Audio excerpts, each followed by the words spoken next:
வயிறு பெண்களுக்கு ஏன் அதிகமாகுது அப்படின்னா, பெல்லி ஃபேட் வந்து 2 விதமா நம்ம எடுத்துக்கணும். ஒன்று அடிப்போஸ் டிஷ்யூ, நம்ம வெறும் ஸ்கின்னுக்கு உள்ளே இருக்கக்கூடிய அந்த லேயரில் கொழுப்பு சேர்றது ஒன்று. இன்னொன்று இப்போ நம்ம சமையல்லையும் வந்து பெருசாக நம்ம உடம்பை வளர்ச்சி செய்கிற அளவுக்கான ஆக்டிவிட்டி இல்லை. ஸோ நின்றுக்கிட்டே செய்கிற மாதிரியான இதுதான் இருக்குது. பக்கத்தில் நாங்கள் ஃப்ரெஷ் ஜூஸ் சாப்பிட்றோம் அப்படின்னு சொல்லி நீங்கள் போவீங்க, அவங்க எவ்வளோ சுகர் எடுக்கிறாங்கன்னு மட்டும் பாருங்கள். ஐ திங்க் அது சின்ன கரண்டி மாதிரி வச்சுருப்பாங்க, ஸ்பூன் கூட யூஸ் பண்ண மாட்டாங்க. 3 கரண்டி, ஆமாம் 3 கரண்டி 2 கரண்டி கிட்டத்தட்ட அள்ளி போடுவாங்க. அவ்வளோ சுகர் நீங்கள் சாப்பிட்டீங்கன்னா கண்டிப்பாக அது வந்து உங்களை வெயிட் லாஸ் ஆக்கவே விடாது. ரொம்ப ஃப்ரைடு ஃபுட் எதுவும் அதிகமாக சாப்பிடக்கூடாது. இந்த கார்போஹைட்ரேட் ட்ரிங்க்ஸ், நீங்கள் ஜூஸ் வந்து வெளியில் வாங்குறீங்கன்னா எடுத்து பார்த்தீங்கன்னா அதில் சுகர் வந்து கண்டென்ட் ரொம்ப எக்கச்சக்கமாக இருக்கும். இப்போ குழந்தை பிறந்து வரக்கூடிய அந்த பெல்லி வந்து அது காமன். அதுக்குன்னு நம்ம பெருசாக ட்ரீட்மெண்ட் எடுத்து அதை சரி பண்ணணுங்கிறதுக்கான எதுவும் கிடையாது. மினிமம் எக்ஸசைஸ், நல்ல ப்ரோட்டீன் டயட் சாப்பிட்டாலே, ஆக்சுவலி அவங்க ஃபீடிங் டைமில் கரெக்டாக ஃபீடிங் கொடுத்துட்டு இருந்தாலே எனர்ஜி எல்லாமே கன்சப்ஷன் வந்து ரெடியூஸ் ஆகிட்டே இருக்கும். கொஞ்ச நாள் மட்டும் நான் நிறைய சாப்பிட்டேன், எனக்கு வயிறு வந்து பெருசாகிடுச்சு, அது நான் கொஞ்சம் டயட் குறைச்சிட்டேன், உடனே குறைஞ்சிச்சு அப்படின்னா இது வந்து பெரிய அளவுக்கு தொந்தரவு கிடையாது. இப்போ குழந்தை பிறந்து வரக்கூடிய அந்த பெல்லி வந்து அது காமன். அதுக்குன்னு நம்ம பெருசாக ட்ரீட்மெண்ட் எடுத்து அதை சரி பண்ணணுங்கிறதுக்கான எதுவும் கிடையாது. மினிமம் எக்ஸசைஸ், நல்ல ப்ரோட்டீன் டயட் சாப்பிட்டாலே, ஆக்சுவலி அவங்க ஃபீடிங் டைமில் கரெக்டாக ஃபீடிங் கொடுத்துட்டு இருந்தாலே எனர்ஜி எல்லாமே கன்சப்ஷன் வந்து ரெடியூஸ் ஆகிட்டே இருக்கும். இப்போ நிறைய எல்லா வீட்லேயும் அதிகமாக இருக்குது வந்து ரைஸ் தான். 3 வேளையுமே ரைஸ் சாப்பிட வேண்டிய சுச்சுவேஷன். சிட்டியானா இட்லி தோசையை சாப்பிட்றாங்க, கிராமங்கள்னால் டேரெக்டாக சாதமாக எடுக்கிறாங்க. ஸோ கார்போஹைட்ரேட் நிறைய எடுத்துக்கிட்டே இருக்கிறது. இப்போ குழந்தை இருக்கிறதுனால வெளியில் எங்கேயும் நடந்து கூட போக மாட்டாங்க, ஈவன் ஸ்டெப்ஸ் கூட ஏறி இறங்க மாட்டாங்க. ஸோ குழந்தைய பார்க்குறது மினிமம் 3 to 5 months அதுலேயே வந்து டைம் முடிஞ்சிருது. ஸோ அதனால் லேக் ஆஃப் எக்ஸசைஸ் தான் இதில் வந்து மேஜர் ரோல் பண்ணுது.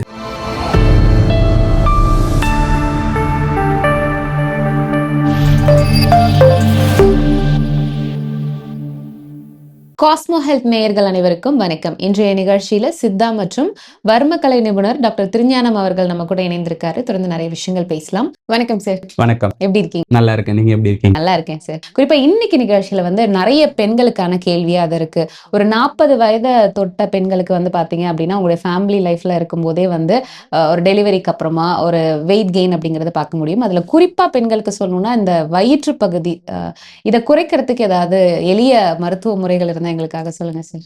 ஆக்சுவலி ஔவையார் சொன்ன ஒரு பழமொழி உண்டு, உண்டி சுருக்கி பெண்டிர் கழகு அப்படின்னு சொல்றது.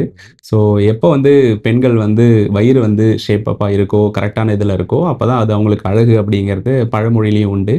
அது 2 விதத்துலையும் உண்டு. அது இல்லை, அவர் ஔவையார் அப்படி சொல்லியிருக்க மாட்டாங்க. உண்டி சுருப்பது பண்டி கழகு, அதாவது வயிறு ஷேப் கரெக்டாக இருக்கும், டிசீஸ் இல்லாமல் இருக்கும். பட் ஆனால் கான்செப்ட் வயிறு வந்து பெருக்காம அது சேம் சைஸ்ல இருக்கிறது தான். அது ஆணுக்கோ பெண்ணுக்கோ சரியான ஒரு நோய் இல்லாத தன்மையா இருக்கும். அப்போ குறிப்பா இந்த வயிறு பெண்களுக்கு ஏன் அதிகமாகுது அப்படின்னா, ஜென்ரலைஸ்டு ஒபிசிட்டி பத்தி நம்ம ஏற்கனவே பேசியிருக்கோம். பட் இது வந்து பெல்லி ஃபேட். இதில் இந்த பெல்லி ஃபேட் வந்து 2 விதமாக நம்ம எடுத்துக்கணும். ஒன்று அடிப்போஸ் டிஷ்யூ, நம்ம வெறும் ஸ்கின்னுக்கு உள்ளே இருக்கக்கூடிய அந்த லேயரில் கொழுப்பு சேர்றது ஒன்று.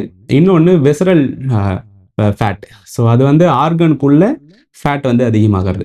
இதில் அடிப்போ டிஷ்யூவில் இருக்கக்கூடிய ஃபேட் வந்து ஈஸியாக குறைஞ்சிரும். ஸோ நீங்கள் ஏதாவது சாப்பிட்றதோ இல்லை வந்து சின்ன இதில் ஒரு கொஞ்ச நாள் மட்டும் நான் நிறைய சாப்பிட்டேன், எனக்கு வயிறு வந்து பெருசாகிடுச்சு, அது நான் கொஞ்சம் டயட் குறைச்சிட்டேன், உடனே குறைஞ்சிச்சு அப்படின்னா இது வந்து பெரிய அளவுக்கு தொந்தரவு கிடையாது. பட் அந்த விசரல் ஃபேட்டும் அதிகமாகுது அப்படின்னா இதுதான் ரொம்ப காம்ப்ளிகேஷன் ஒன்று. ஸோ அது வந்து அதை தொடர்ந்து ஒரு சில ஹார்மோன் டிசீஸாக மாறும், இல்லை டயபெட்டிக்காக கன்வெர்ட் ஆகிறதுக்கான வாய்ப்புகள் அதிகம்.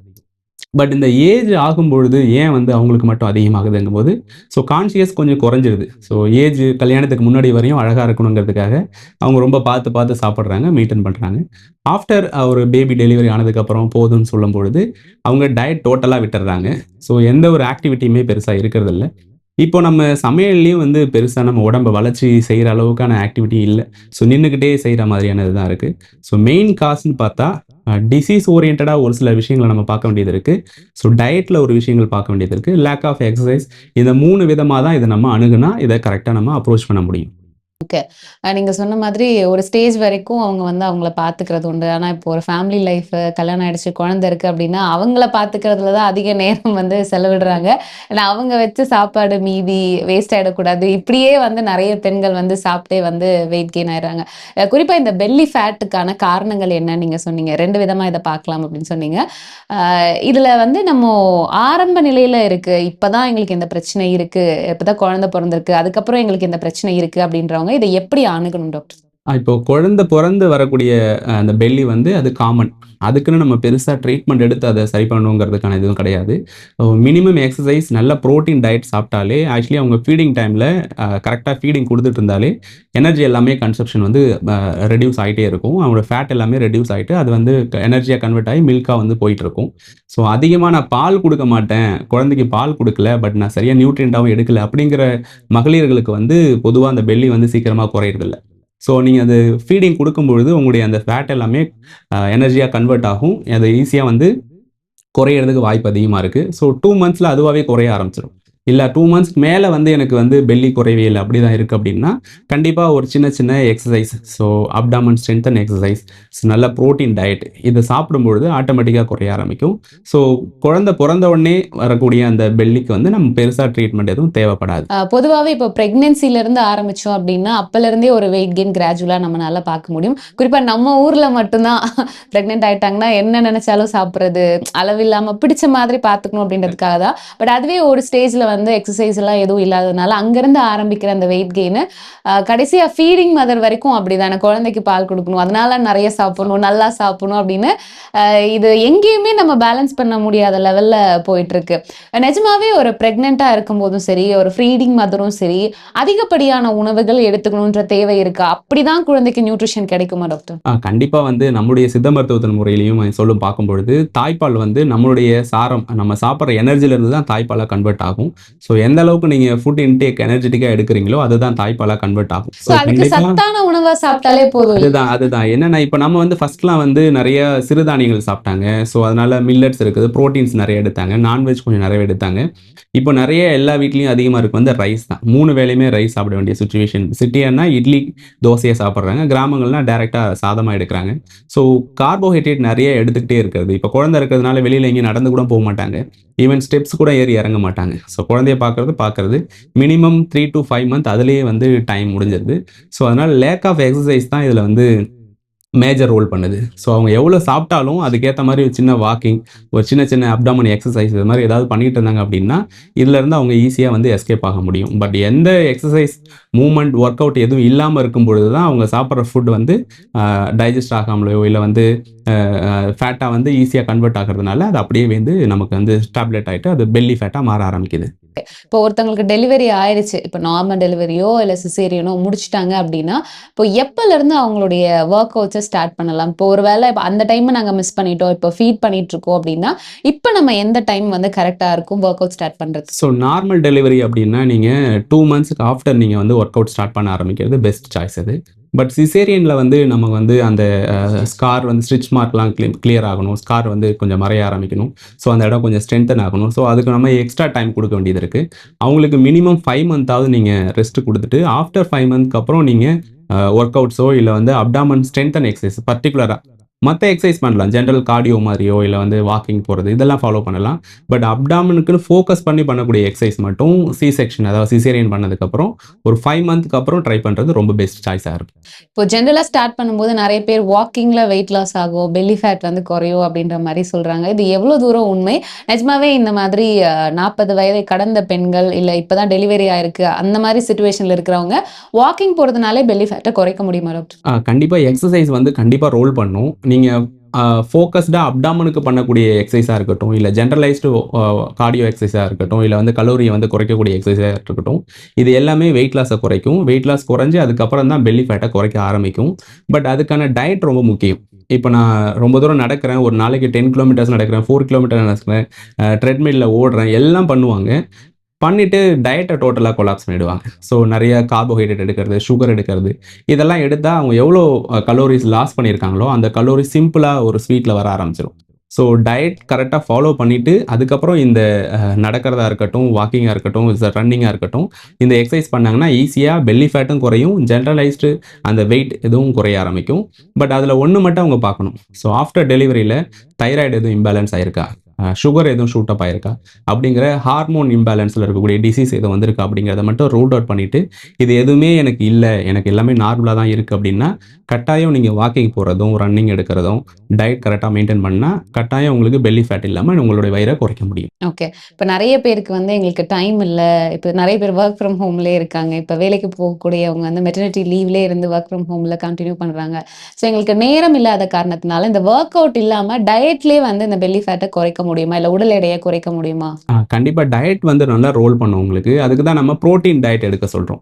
ஸோ நீங்கள் மில்லட்ஸ் நீங்கள் நிறைய எடுத்துக்கிட்டாலும், இல்லை ஃபீட் பண்ற டைம்ல கண்டிப்பாக ஃபீட் பண்ணுற டைமில் அவங்களுக்கு வந்து ஒரு சில பேருக்கு ஒரு ஃபேமிலி ஹிஸ்ட்ரி இருக்கும். அலர்ஜி, மில்லட் அலர்ஜி இருக்கும், இந்த டஸ்ட் அலர்ஜி இருக்கும். ஸோ அந்த ஹிஸ்ட்ரி யாருக்கும் இல்லை அப்படின்னா நீங்கள் கண்டிப்பாக மில்லட்ஸ் எடுக்கலாம். ஸோ மில்லட்ஸ் அண்ட் ப்ரோட்டீனில் நீங்கள் நான்வெஜ் இது மட்டும் அதிகமாக எடுத்துகிட்டு வந்தால், கார்போஹைட்ரேட் குறைச்சி எடுக்கும்பொழுது உங்களுக்கு கண்டிப்பாக வெயிட் லாஸ் ஆக ஆரம்பிக்கும். ஈவன் வந்து உங்களை டயர்டாக்காமல் உங்களுடைய பெல்லியும் வந்து நல்லா குறைய ஆரம்பிக்கும். பட் ஆனால் மினிமல் நீங்கள் ஜஸ்ட் ஒரு 20 மினிட் வாக்காவது கண்டிப்பாக தேவை.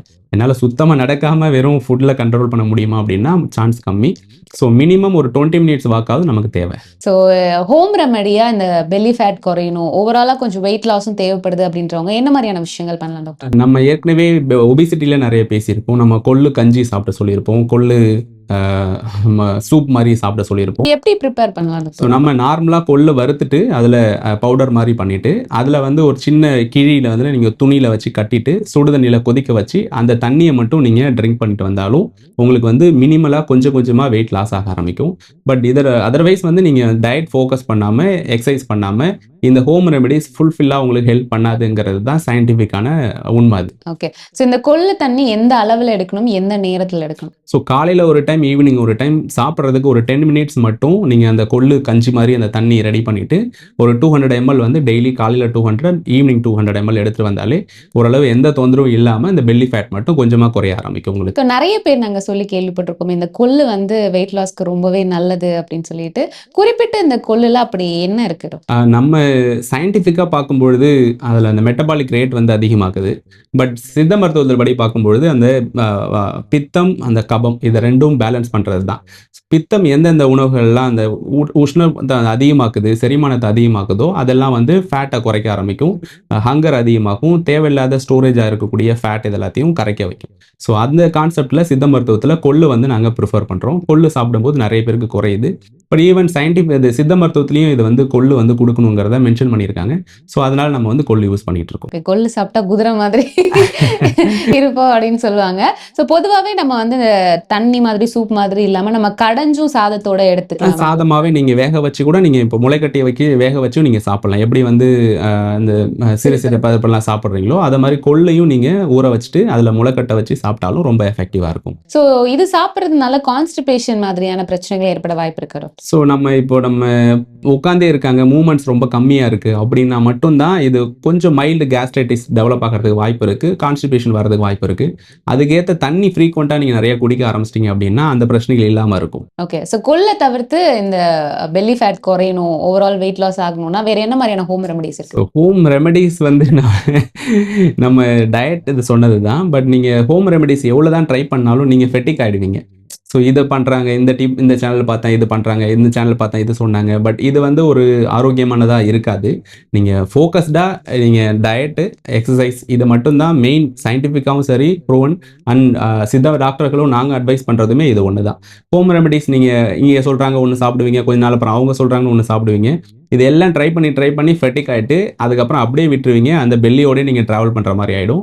ஸோ நீங்கள் ப்ராப்பராக உங்களை குறைக்கணும் அப்படின்னா பக்கத்தில் இருக்கக்கூடிய நியர்பை சித்தா டாக்டர் நீங்கள் கன்சல்ட் பண்ணலாம். கன்சல்ட் பண்ணிவிட்டு உங்களுக்கான ஹார்மோன் இம்பேலன்ஸ் எதுவும் இருக்கா, டிசீஸ் எதுவும் இருக்காங்க அதை ரோல் அவுட் பண்ணுவாங்க. எதுவுமே இல்லைன்னா இப்போ யோகா, எக்ஸசைஸ் மட்டும் இல்லாமல் எனக்கு வந்து ரொம்ப ஹார்டாக பண்ண முடியல அப்படின்னா மினிமல் இதில் யோகா ப்ராக்டிஸ் பண்ணலாம். நீங்கள் ஸோ உங்களுக்கு எது சூட்டபிளான யோகாங்கிறத சித்தா டாக்டர்ஸ் உங்களுக்கு பார்ப்பாங்க. அந்த யோகா ஸ்டெப்ஸ் மட்டும் சொல்லிக் குடுப்பாங்க. அத நீங்க செய்யும்பொழுது ரொம்ப எஃபெக்டிவா உங்க ஹோம் ரெமடியாவே குறைய ஆரம்பிக்கும். வொர்க் அவுட்ல குறையுன்றத தாண்டி யோகா பண்றதுனால உடல் எடையை குறைக்க முடியுமா டாக்டர்? கண்டிப்பா குறைக்க முடியும். ஓகே. ஸோ இப்போ டயட் அப்படிங்கிறது தனிப்பட்ட ஒருத்தங்கள பொறுத்து தான். என்ன மாதிரி பாடின்றத ஆமா, பொறுத்து ஆமா, தான் ஆமா. அதுக்கான வெயிட் சித்த லாஸ். மருத்துவம் ஆரம்பத்துலேருந்து அறிவுறுத்துறதுமே இண்டிவிஜுவலைஸ்டு இந்த பர்சனலைஸ்டு ட்ரீட்மெண்ட் தான். ஸோ உங்களுக்கு என்ன கண்டிஷனுக்கு என்னென்ன ஃபுட்லாம் எடுக்கணும், எத எடுக்கக்கூடாது அப்படிங்கிறத பொறுத்து தான் டயட் எல்லாமே ஃபிக்ஸ் பண்ற மாரி இருக்கும். இந்த பெல்லி ஃபேட் லாஸ் இல்ல வெயிட் லாஸ்ல இருக்கணும்னு நினைக்கிறவங்க தவிர்க்க வேண்டிய உணவுகள் அப்படி ஏதாவது இருக்கா டாக்டர்? ஸோ ரொம்ப நம்ம ஏற்கனவே எல்லாம் தெரிஞ்ச விஷயங்களா தான் இருக்கும்னு நெனைக்கிறேன்.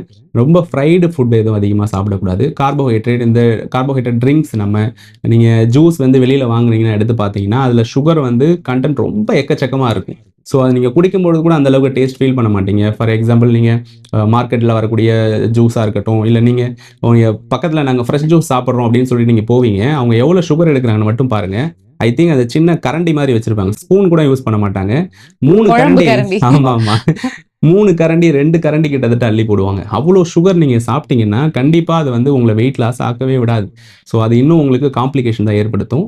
ஸோ அதனால இந்த ஜூஸ் குடிக்கிறது, ட்ரிங்க்ஸ் சாப்பிடுறது இதெல்லாம் அவாய்ட் பண்றது தான் இதில ஃபர்ஸ்ட் திங். நீங்க வீட்ல உங்களுக்காக ஸ்பெஷலைஸ்டா நீங்க என்ன குக் பண்ணி சாப்பிடுறீங்களோ, அதுதான் இதுக்கு பெர்ஃபெக்ட்டான ஒரு ஃபுட்டா இருக்கும். ஸோ இன்னைக்கு நிகழ்ச்சியில குறிப்பா பெண்களுக்கு 40 வயதை கடந்தவங்க என்ன மாதிரியான வாழ்வியல் முறைகள்ல உணவு கட்டுப்பாடுகள் ஏற்படுத்தும்போது இந்த பெல்லி ஃபேட்ட குறைக்கலாம் அப்படின்றத பத்தி நிறைய விஷயம் எங்களுக்காக சொன்னீங்க. ரொம்ப நன்றி. Thank you.